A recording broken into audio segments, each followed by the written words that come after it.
नमस्कार, मैं विनोद वैष्णव और आप देख रहे हैं न्यूज़ 21 टीवी एवं पॉजिटिव न्यूज़। आज हम मौजूद हैं श्रद्धा मंदिर पब्लिक स्कूल में। यहाँ पर जो इनके इंचार्ज हैं गजराज जी, इनसे हम जानेंगे कि किस तरीके से आज देखिए, आज प्रमुख सवाल ये है आज के समय में कि आपने बड़े बड़े फ्लैक्स, बड़े बड़े बोर्ड देखे होंगे सभी स्कूलों के द्वारा कि हमारा बहुत अच्छा रिजल्ट आया, बेहतर रिजल्ट आया है। लेकिन सवाल ये है कि जो बच्चे 40% और 50% या 60% मार्क्स लेकर के आए, जिन बच्चों का बोर्ड पर फ़ोटो नहीं है, नाम नहीं है, उस रिजल्ट के लिए कौन उम्मीदवार, कौन जवाबदेही है सीधे सीधे तौर पर। सर, सवाल आपके सामने है, किस तरीके से देखते हैं, अपने परिचय के साथ आप बताएं। अब मेरा छोटा सा परिचय है। मैं डॉक्टर गजराज सिंह आर्य, मैं प्रधानाचार्य श्रद्धा मंदिर स्कूल और श्रद्धा मंदिर ग्रुप के जो 4 स्कूल हैं टोटल, उनकी पूरी देखरेख और एकेडमिक में देखता हूँ। इसके अलावा मैं आर्य समाज का कार्य करता हूँ और आर्य समाज सेक्टर 19 का वर्तमान में मैं प्रधान हूँ। इससे पहले भी मैं जिला लेवल पर आर्य केंद्र सभा का प्रधान रहा हूँ 4 साल। ये मेरी छोटी सी पहचान है और मैं फरीदाबाद ज़िले से ही हूँ और पलवली मेरा पुश्तैनी स्थान है, मतलब गांव है जहाँ से मैंने जन्म लिया और शिक्षा प्राप्त की, जहाँ पर खेला और पला पड़ा हूँ। सर, बेहतर रिजल्ट के लिए अगर स्कूल जिम्मेवार है तो एवरेज रिजल्ट के लिए कौन जिम्मेवार है? एवरेज रिजल्ट के लिए भी स्कूल ही जिम्मेदार है। जिस काम के लिए अगर स्कूल को जिम्मेदार ठहरा जाता तो जो गिरा हुआ रिजल्ट है उसके लिए भी स्कूल ही जिम्मेदार है। हालांकि सभी तरह के बच्चे होते हैं, उसमें कमज़ोर और होशियार, लेकिन अधिकतर स्कूल वाले जो है ना वो दिखावा ज़्यादा करते हैं कि जो होशियार बच्चे हैं उनका रिजल्ट दिखा देंगे और जो कमज़ोर बच्चे हैं उनका रिजल्ट दिखाते नहीं हैं। यहाँ पर पेरेंट्स की भी कुछ कमी रहती है, जिसकी वजह से कुछ बच्चे पीछे रह जाते हैं। अब पेरेंट्स जॉब करने जाएँ या बच्चों की तरफ हरकत लेकर के बैठे रहें, ये संभव हो नहीं सकता। लेकिन ओवरऑल बात यह है कि स्कूलों को कम से कम ये दिखाना चाहिए कि मेरे पास में इतने बच्चे थे, इसमें से इतने बच्चे फेल हैं, इतने पास हैं, इतने के इतने परसेंट हैं।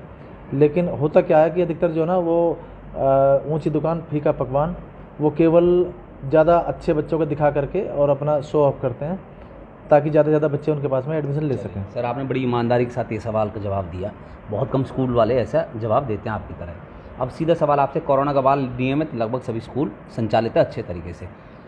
अब गुणवत्ता शिक्षा के क्षेत्र में किस तरीके से लाई जा सकती है, इस पर आपको सुझाव देना चाहेंगे। और किसी एक स्कूल, किसी एक क्षेत्र के लिए नहीं कह रहा हूँ मैं, ऑल ओवर इंडिया के लिए बात कर रहा हूँ कि सभी स्कूलों में किस तरीके से गुणवत्ता में सुधार किया जा सकता है शिक्षा के क्षेत्र में। सबसे पहला तो बात यही है कि बच्चों को जो है ना रोज़ाना नियमित रूप से भेजा जाना चाहिए स्कूल में, और जो स्कूल के प्रिंसिपल हैं या मालिक हैं या डायरेक्टर हैं या जो भी सर्वा बनाए हुए हैं, वो रेगुलरली चेक करें क्लासेस जा करके, जैसे कि मैं करता हूँ।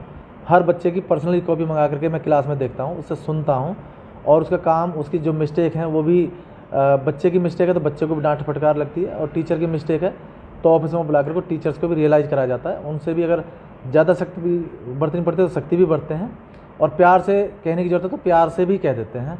ये डिपेंड करता है कि कितनी बड़ी मिस्टेक है जी। और इसके अलावा जब तक हम टीचिंग लर्निंग प्रोसेस को बहुत ईजी नहीं बनाएंगे तब तक बच्चों से रिजल्ट की हम उम्मीद नहीं कर सकते, क्योंकि पिछले 2 वर्षों में बच्चों का बिल्कुल ही एकदम से ऐसे समझो कि माइनस में चले गए।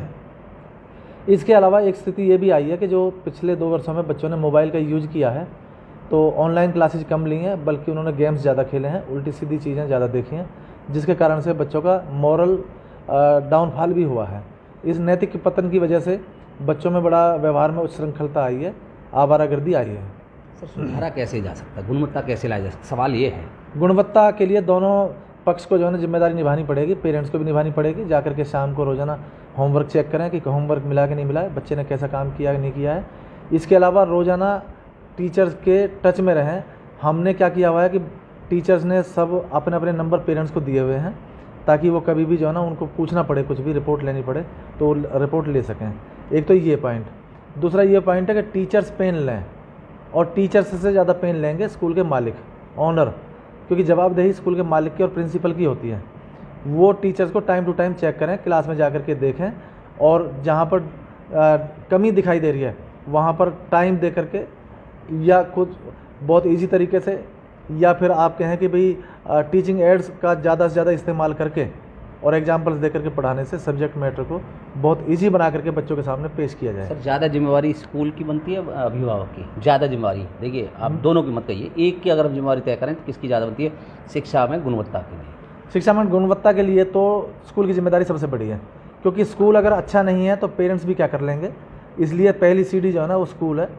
स्कूल, लेकिन लोग आज इस कंसेप्ट को बदलते जा रहे हैं। जहाँ ज़्यादा फीस वहाँ ज़्यादा लंबी लाइन है और वहाँ पर बच्चों को कुछ भी मिलता नहीं है। सारा बर्डन पेरेंट्स के लिए है। ट्यूटर पर जो है ना बोझ बना हुआ है कि ट्यूटर आकर के सारा काम कराएगा, ट्यूटर के पास में बच्चा जाएगा। तो ट्यूशन में बोझ होने की वजह से बच्चे मेरी नज़र से जो है ना बिगड़ते हैं, कुछ ज़्यादा बनते नहीं है। कारण कि वो भी एक एक घंटे के लिए बुलाते हैं और उसमें भी 30-30 बच्चे, 35-35 बच्चों को बैठा करके पढ़ाते हैं और 1 घंटे में सारे सब्जेक्ट का काम हो नहीं सकता। बेटर ये है कि स्कूल का अच्छा होना ज़रूरी है, स्टाफ का अच्छा होना चाहिए, डेडिकेशन होनी चाहिए पढ़ाने की नीयत नहीं है स्कूलों की, केवल और केवल फीस कलेक्ट करने की नीयत है। अच्छा सर, निरंतर आप देखते आ रहे होंगे कि मॉरल वैल्यू, नैतिक जो हमारे है, नैतिक मूल्य में निरंतर गिरावट देखी आप जा रहे हैं। इसके लिए सीधे तौर पर आप जिम्मेवार किसको मानते हैं? एक तो सरकार को मैं इसलिए कह रहा हूँ कि सरकार ही कोई पॉलिसी बनाती है अच्छे और बुरे के लिए। दूसरा अभिभावक जो बच्चे को देखता है। तीसरा स्कूल संचालक या स्कूल कह लीजिए। चौथा समाज। किसको सीधे तौर पर आप जिम्मेवार मानते हैं? इसके बारे में बहुत सारी बातें मुझे करनी पड़ेंगी, तब जाकर के समय आपके पास है। आप 2 मिनट, 4 मिनट, 5 मिनट लें, लेकिन हम ये चाहते हैं कि कुछ निकल के सामने आए। मतलब गोल मोल बात ना कहें, ज़्यादातर स्कूल वाले गोल मोल बातें करके कर देते हैं। गोल मोल बातें बिल्कुल नहीं होंगी। मैं देखो आर्य समाज का कार्य करता हूँ और जो बात कहूँगा वो सच्चाई की कहूँगा।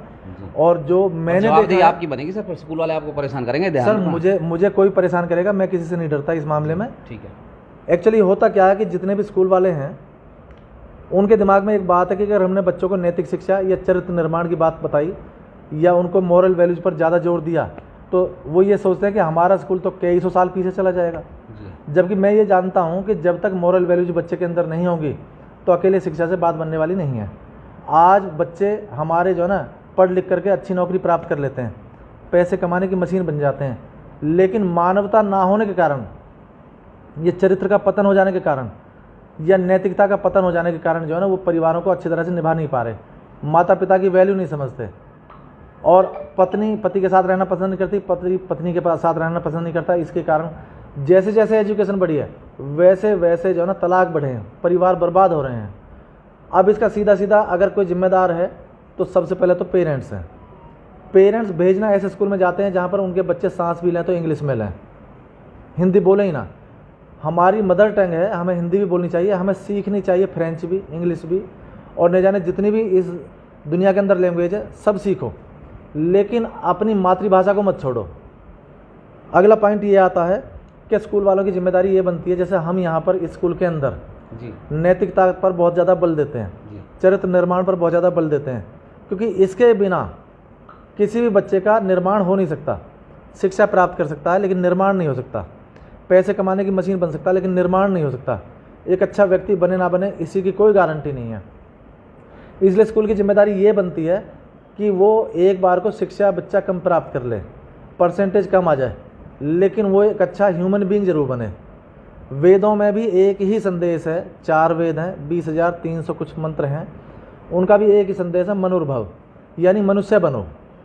और अगर पढ़ लिख करके भी हम मनुष्य नहीं बने तो हमारी पढ़ाई लिखाई, पैसा खर्चा निर्माण करें कैसे? ये मेन सवाल। देखिए सवाल आपसे यही था मेरा कि जो गिरावट निरंतर देखी जा रही है, इसको बनाना तो छोड़ दीजिए, इसको रोका कैसे जाए? निरंतर गिरावट देखी जा रही है, आपने बहुत सारे उदाहरण भी दिए। अब चरित्र निर्माण पे आप बता दीजिए कैसे बनाया आदमी?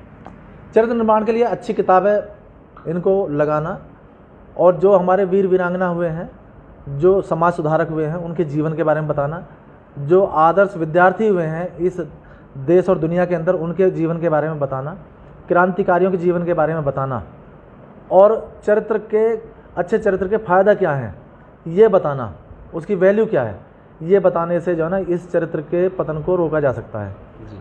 और इसके अलावा समय समय पर प्रिंसिपल या कोई अच्छा निखरा हुआ टीचर बच्चों को मॉर्निंग असेंबली के टाइम पर कम से कम 15-20 मिनट या आधा घंटा का लगभग सप्ताह में एक बार जरूर भी भाषण दे करके बच्चों को अच्छे रास्ते की तरफ संकेत करें कि ये रास्ता जो है ना आपको श्रेष्ठता की तरफ लेकर के जाएगा। तो ऐसा करने से चरित्र का निर्माण होगा और चरित्र का पतन रुकेगा। चलिए सर, एक सवाल और। आज स्कूल और अभिभावक के बीच में गैप बन गया पहले से भी ज़्यादा। उसका सीधा सीधा एक ही कारण मैं मानता हूँ कि फीस, आर्थिक कमजोरी कह लीजिए, आर्थिक मजबूरी कह लीजिए। कोरोना काल के बाद बहुत लोगों की जॉब गई और बहुत संकट आए, स्कूलों पे भी आए, ऐसा नहीं स्कूलों पे भी आए।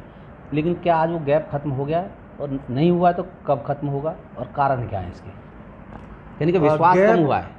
गैप अभी तक ख़त्म नहीं हुआ है, लेकिन फिर भी इस बारे में मैं ये बात कहना चाहूँगा कि लोग अच्छी शिक्षा देने के लिए अपने घरों मकानों को बेच रहे हैं। और मैं ये देख रहा हूँ, यहाँ श्रद्धा मंदिर के उदाहरण से मैं देख रहा हूँ कि लोगों के पास में इतना पैसा है कि यहाँ से बच्चे निकाल करके बड़े स्कूलों में लेकर के जा रहे हैं। हाँ, ये है कि पैसे की परेशानी है, लेकिन फिर भी आज का आदमी इतना व्यस्त है कि वो बच्चों की तरफ ध्यान नहीं दे पा रहा है, वो स्कूलों के टच में भी नहीं आना चाह रहा है, और जहाँ पर उनसे पानी की नहीं पूछते ना, वो वहाँ पर फिर भी चक्कर लगा रहा है। गैप मेरी नज़र से ज़्यादा नहीं है, क्योंकि लोग गैप खुद बनवाना चाहते हैं और वो उन स्कूलों में चक्कर लगाते हैं जहाँ पर उनसे कोई पूछता नहीं, बात नहीं करता, मालिक से मिलने नहीं देता, प्रिंसिपल से बात नहीं करने देता, बाहर से बाहर ही उनको टाल दिया जाता है। तो इस वजह से भी गैप थोड़ा सा बढ़ रहा है। लेकिन लोगों की मजबूरी है, क्योंकि वो जाते वहीं पर हैं जहाँ ऊंची दुकान और फीका पकवान है। ये भी